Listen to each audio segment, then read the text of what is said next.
I like to think that I'm that voice from the future that tells them, like, I wish that when I was in those conditions, and I imagined that many times, that when it was very challenging, when I was exploded for work, that I just have to be resilient to one day at a time, take it one day at a time, and just work or just study and make that one step, that journey of 1,000 miles, that goal, that survivorship, just one step at a time. And eventually, after 21 years, which it was a long journey, I was finally able to buy back my freedom and escape. July 30th is going to be International Day Against Human Trafficking. On the Sara Carter Show, we have brought this topic to you, I would say, at least once a week. We focus on the border, we focus on the children, on the men and women that are being trafficked, on the horrors not only faced by those being trafficked outside of the country and then into the United States, but the children that are being recruited and trafficked in the United States. This is a horror of our modern day times. It's modern day slavery. It is horrific and it's very real. It is not a conspiracy theory. We have survivors. We have seen these children on our streets. We have heard their stories, but I don't think sufficiently enough. In this day and age, in this modern day and age, this isn't just about, and by the way, people are still being forced into marriage. Young little girls being abducted, being taken from their homes. We have a survivor on the show today. She is amazing. But what I want you to come away with from here is that this is very real. And as I am speaking to you, children are being taken. People are being sold into slavery. And even the most grotesque of all, pedophilia and organ harvesting is happening. I know you may not want to hear that, but I want you to understand that we are talking about this with the purpose of ending it forever. And this week, I'm very, very thrilled. July 27th and 28th in Washington, D.C., I have an event. It's going to be an annual event. We have started this. It is to commemorate, we being Rosie Orozco, my good friend, who heads Calido from Mexico. It is an organization opposing trafficking and working with young children. I've been to some of the homes of the children that have been rescued in Mexico. There are numerous homes. They are at undisclosed locations, of course, to protect the children and to protect them from the cartels, some of them which are still trying to hunt those children down. But July 27th and 28th, what Rosie and I have done, along with others like Mercy Schlapp, our good friend, in Washington, D.C. And by the way, thank you, Congressman Chip Roy, for the room. Thank you, Senator Marsha Blackburn, for all your support. You're going to be there. But we have a number of very special guests arriving from Mexico and from other parts of the world. Survivors, not only survivors of human trafficking, but governors, mayors, and others. They will be coming to Washington, D.C. to meet with lawmakers, and there we will, and others, activists and others, there we will try to find some solutions. Let's get the ball rolling on what we can do together as neighbors, as nations, to fight back against the cartels and human traffickers. I also want to give a big shout out to Mira Sorvino. She is in the movie Sound of Freedom as well, with my good friend Eduardo Verástegui and others. She will be coming to our event. I thank her so much because her work over the years, I don't know if people know this, but Mira Sorvino has dedicated a good portion of her life to fighting human trafficking and has done incredible work and documentary work and film work to expose that. That is how important this event is. I also have some of my very good friends from Jew Exit out of Florida coming to the event. I have another great friend I just found out from California who's flying in for the event. These are very important times for us, folks. Very important times. And 2024 cannot come fast enough. I don't want to make this political. I knew I threw a little political jab in there. But it's because we are seeing the suffering at a scale we have never seen before. We have never seen before. The conference this week will make a difference. And in a moment, I'm going to introduce you to Dr. Ekaterina Kostioukhina. Her name is Slavic, of course, but she is from Ecuador. And she was sold,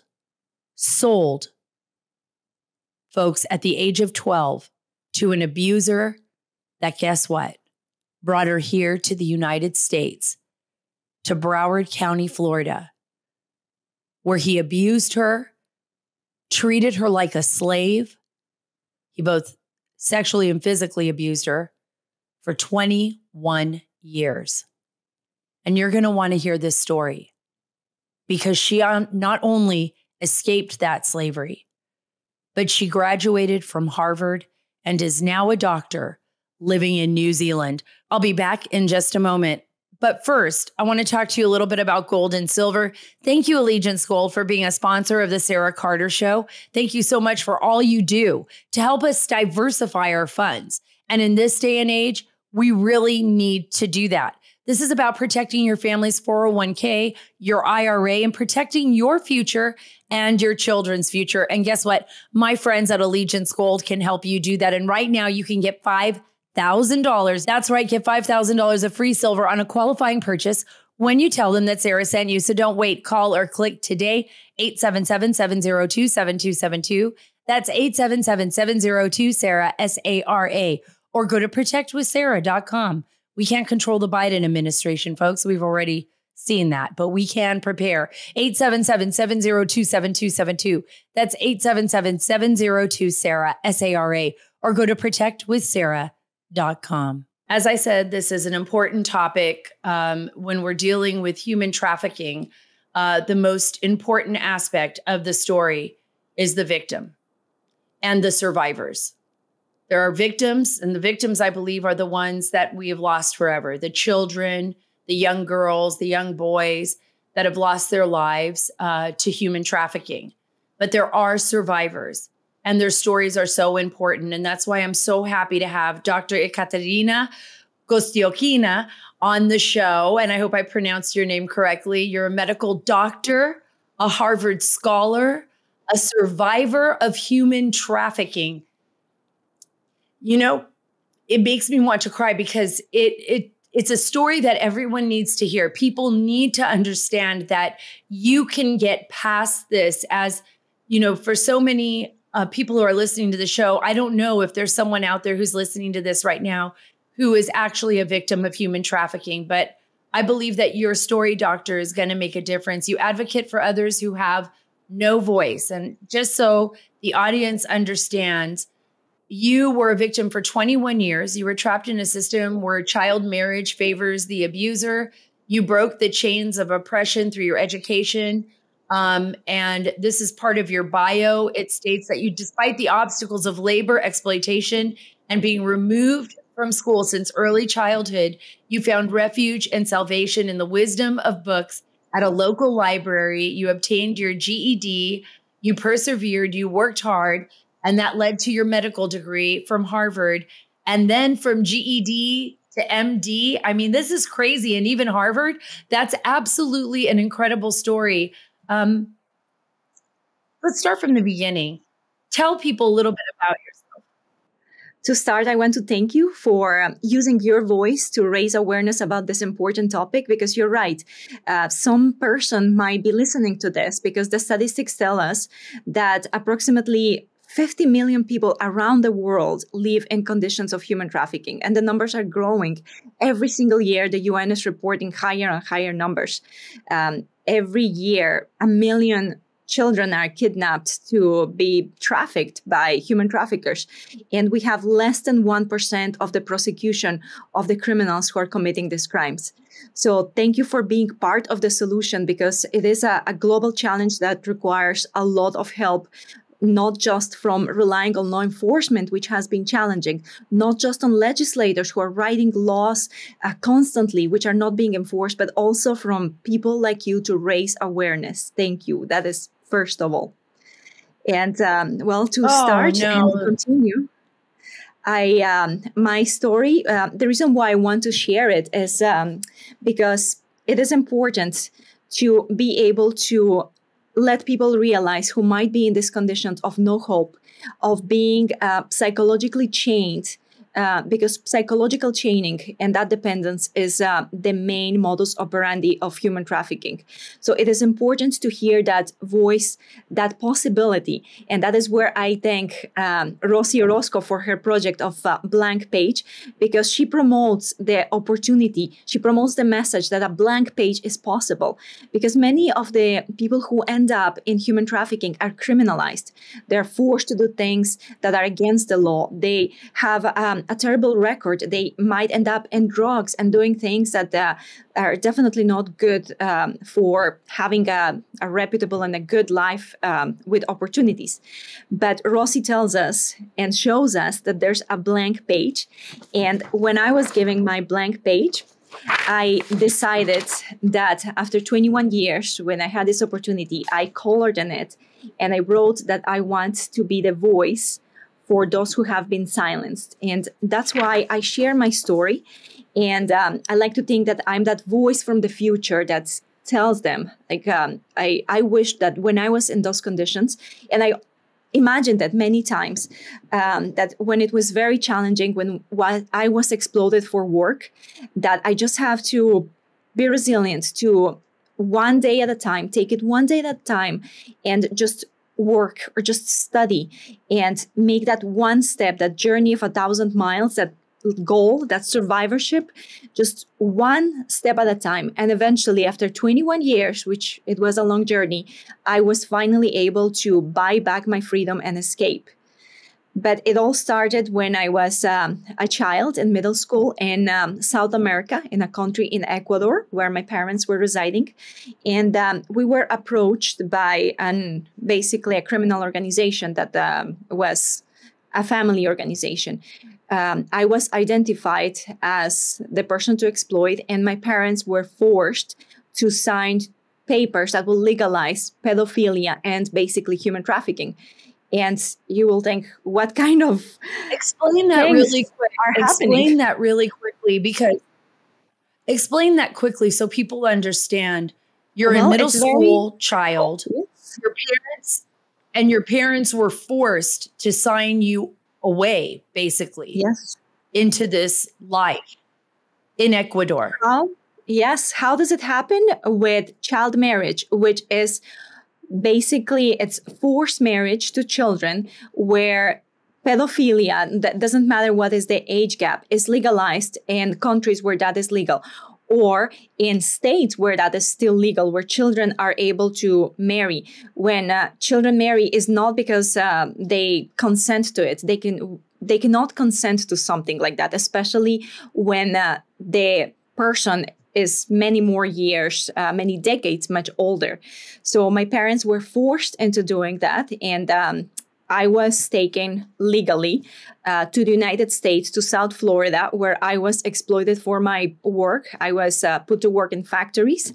I was put to work many hours of the day, more than 12 to 16, 7 days a week, forced to have babies, which is the strongest way that you can chain a person who's human trafficked, especially a woman. And that is how freedom is taken away from us. So we do, as parents, as a woman, we do anything for our children. It doesn't matter how painful, how much abuse. We can take anything. It is instinct. And the problem with that is that, again, the laws, they benefit and they favor the trafficker, because the family court system does not allow us to leave. And for many times, forced marriage is the worst form of human trafficking, because it is the one that lasts the longer as compared to others where they might end up being rescued at a shorter period of time or escaping, being forced in this situation like that and forced to have children. Just, it's a condemnation for life. Let me ask you this, doctor, because this is what a lot of Americans do not understand. You were brought to the United States. You were kept in Florida, basically enslaved in the United States, where liberty and freedom is supposed to be the most important thing. Yes. Land of the free. and you were forced to have children. You were forced into labor. You were forced to stay married. Why didn't anyone? How was it that no one could save you, could see what was happening to you? You were a child. Yes, and there were many contacts with police officers who sometimes stopped us and they saw the age difference. And they just, they were told that this is legal, so they didn't have the tools to know. But also, I had contact with other organizations like the hospitals, the medical field. I had, instead of actually being more helpful and realizing that there's something wrong in this picture, we were just provided some help as an underage, as a teenage at-risk parent, as far as that goes. But when I was finally able to speak, when I was finally became stronger through education, and after 21 years, I went and I spoke to the authorities, the nightmare became even worse. And the problem is that, I consider myself strong and I can take it, but there were more victims who were taken after I spoke. So I feel that blood, that suffering, that pain that was inflicted to all those children that happened after I did my duty is in the hands of the authorities. And that's why today I have to be even louder, because there's less than 1% of those criminals. They are taken away from society. They are still out there in South Florida, taking more and more victims without any repercussions. It's a transgenerational crime, transnational. There are more children who are being criminalized constantly. And the problem that we're having is with law enforcement, and the difficulty of the system. Well, that's why I also joined Harvard Scholar, to be able to understand scientifically why are we having this phenomenon globally, why only less than 1% of the criminals are taken away and being held accountable for those crimes. So why it's not just United States, it's not just South America, which from one perspective it could be understood, but it is happening in Europe. And the United Nations report shows that each country is afflicted by this problem.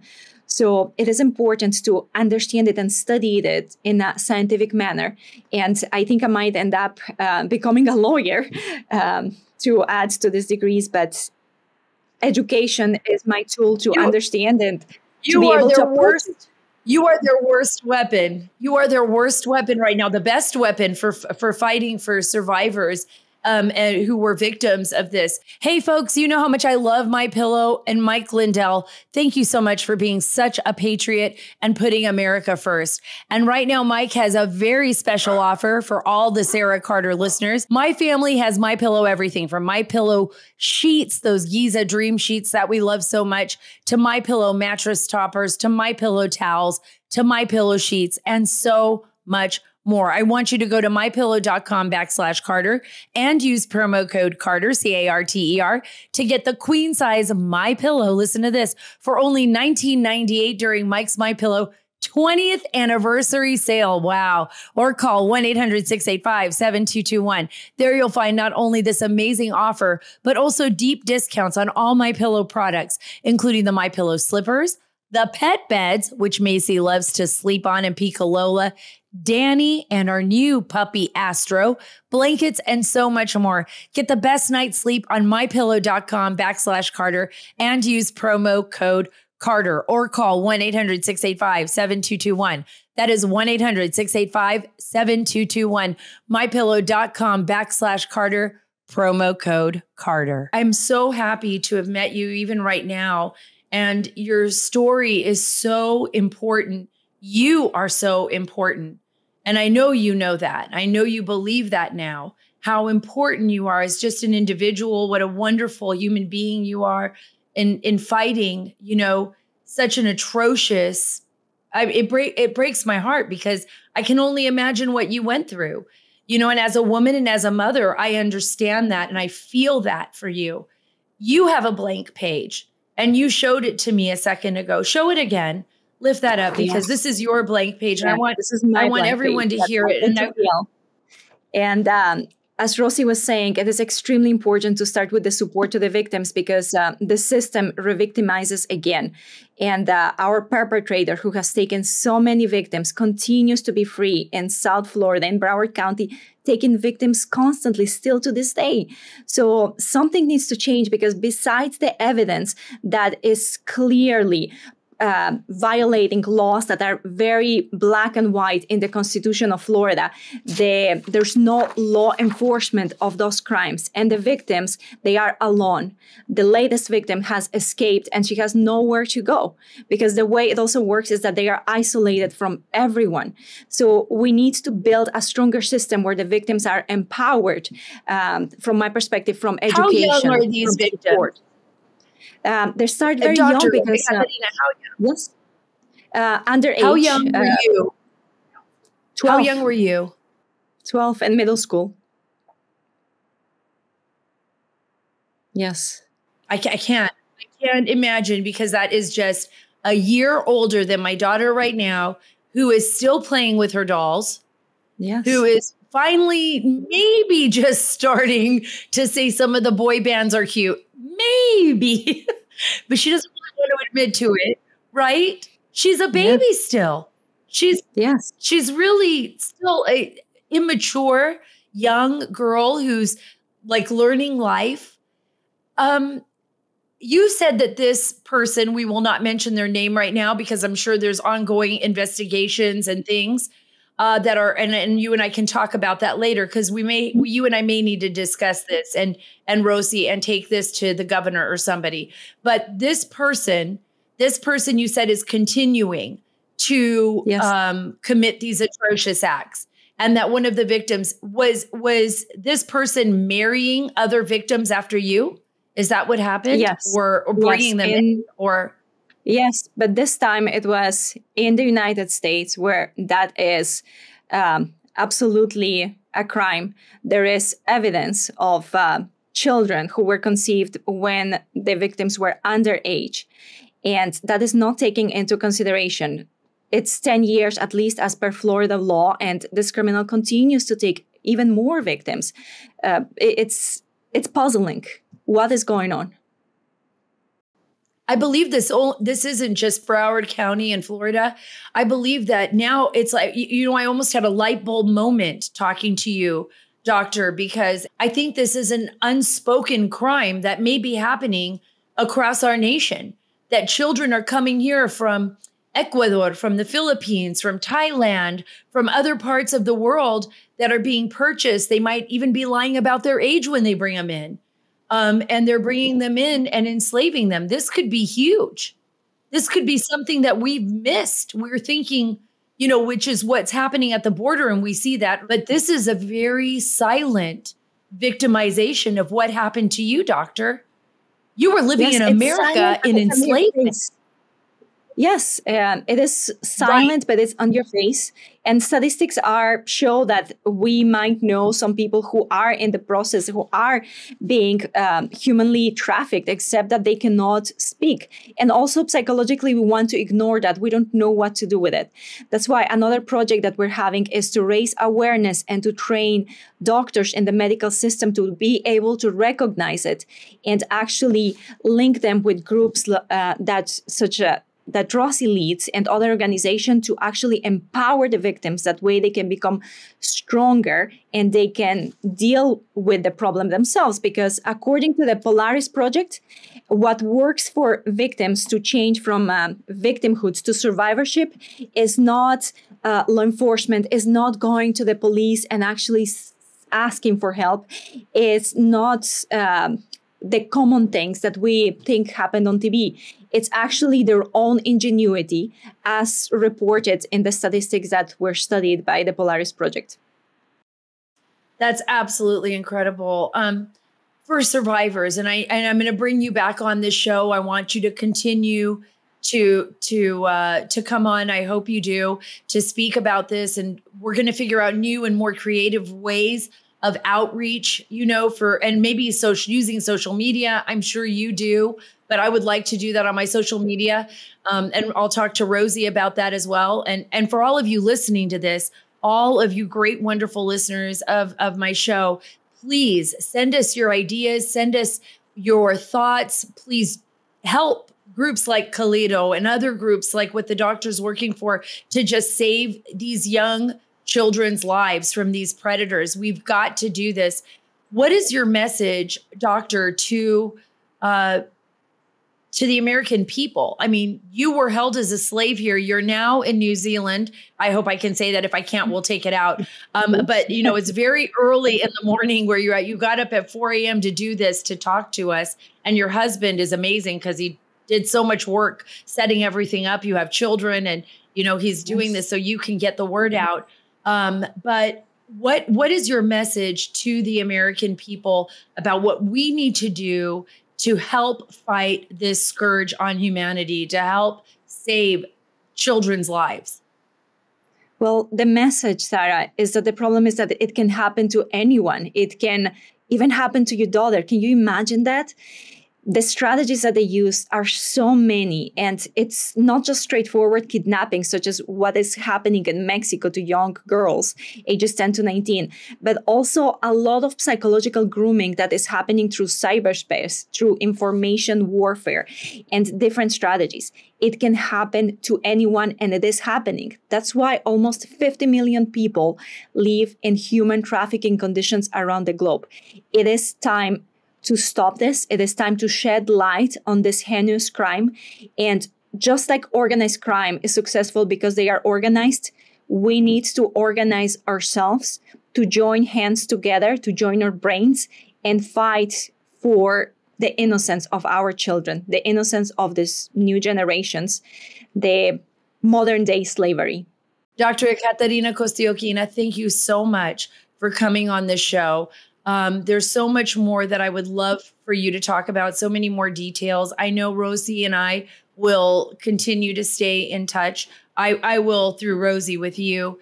I think what you're doing is remarkable. I think you're a remarkable woman and human being. And you brought up a really good point. And I think part 2 with you should be the focus, should be the social media aspect and the grooming that takes place with regard to, warfare. And I would say like utilizing information warfare or psychological information warfare on children, by these predators, by these adults that are focused on grooming them. Because you're right, my daughter could be a victim.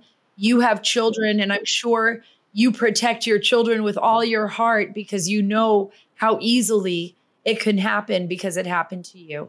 But thank you so much for being a soldier and being so brave and fighting back. Thank you. Yes, indeed. Together we can make the difference. Hey, everyone, just remember to keep fighting. Together we can make a difference. And all of us are a blank page. For those of you who are out there listening, if any of you are suffering, if any of you have faced the horrors that exist in this world, like we've seen the doctor face, like we've seen other children face at the hands of abusers. And for any of you who are out there who are survivors, remember, we're all blank pages, right? We can all start a story over again. That's the lesson that we learn. And faith in God and faith in humanity, believe me, there are still amazing people out there. You are one of them. Don't forget that. I hope this story showed you that there's a way out of almost everything, folks. And in fact, I believe there's a way out of everything with faith in God, faith in yourself, put some faith back in humanity. We can find our way out of the most horrible tragedies. That is a fact. Your voice and contribution, no matter how small, matters. That is why it is important for us to make those commitments out loud, to tell these traffickers, to tell these abusers, to tell these pedophiles that we will not take it anymore, that we will hold you accountable, and that you will pay the price for what you have done to our world and to our children. We are coming for you. We are the moms and dads of not only America, but of every nation on this planet. And we will not allow you to abuse our children any longer.